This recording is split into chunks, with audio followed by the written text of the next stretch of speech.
Space.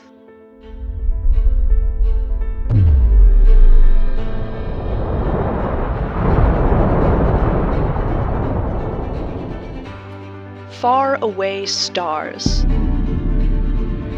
And Chris Pratt.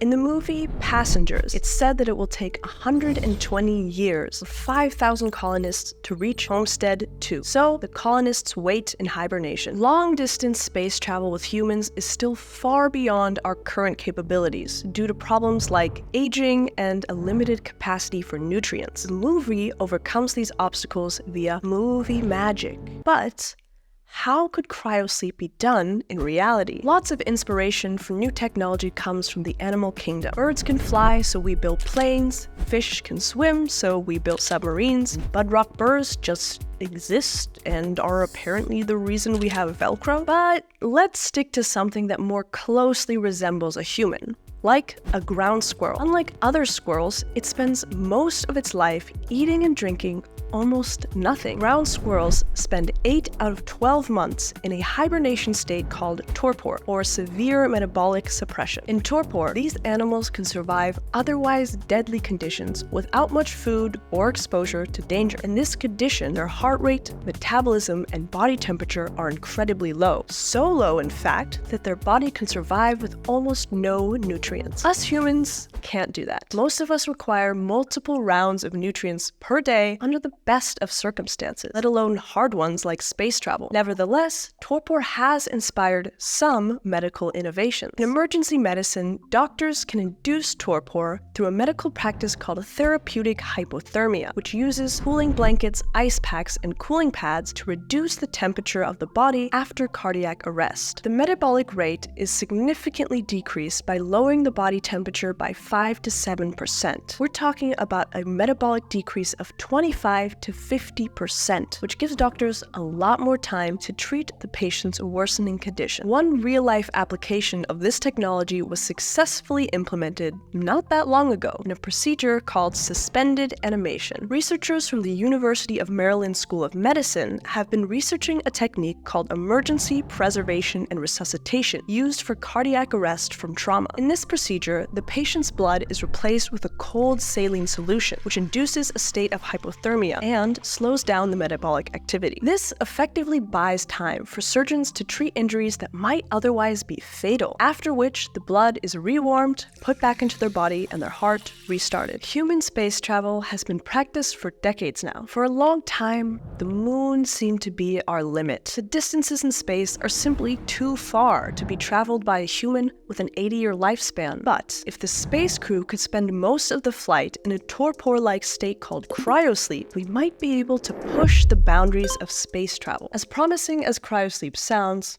sadly, we haven't fully figured it out. But, as history has shown, just because something isn't achievable today doesn't mean it never will be. For cryosleep to be a useful addition to space travel, we first have to figure out the perfect temperature and chemical composition for human hibernation. Our first priority will be to securely enter a deep sleep state, where degradation is happening at a much slower rate, and our metabolic activity is low enough for us to sleep for a long time. The European Space Agency, along with other organizations like SpaceWorks, are exploring the idea of cryosleep for space travel. To induce cryosleep, an astronaut's internal body temperature would need to be reduced by 9 degrees Fahrenheit. They would also be given a sedative to prevent shivering during the procedure. The spacecraft could have specialized pods for each crew member, or the entire habitat could be cooled. Life support systems would be necessary to monitor and care for the astronauts in cryosleep, and food would most likely be delivered intravenously. The plan is to have astronauts enter cryosleep in shifts so that someone is always awake. Initially, the goal is to induce cryosleep for 2 weeks at a time, with the possibility of extending that to months. Awakening from cryosleep would be a slow process to allow for different parts of the body to adjust at the right rate, prioritizing vital areas like the heart and the brain to avoid complications like heart attack or stroke. But what cryosleep cannot do is stop an astronaut from aging completely. Hibernating animals do tend to live longer than other species of a similar size, so it's possible that cryosleep would be able to slow down human aging a bit.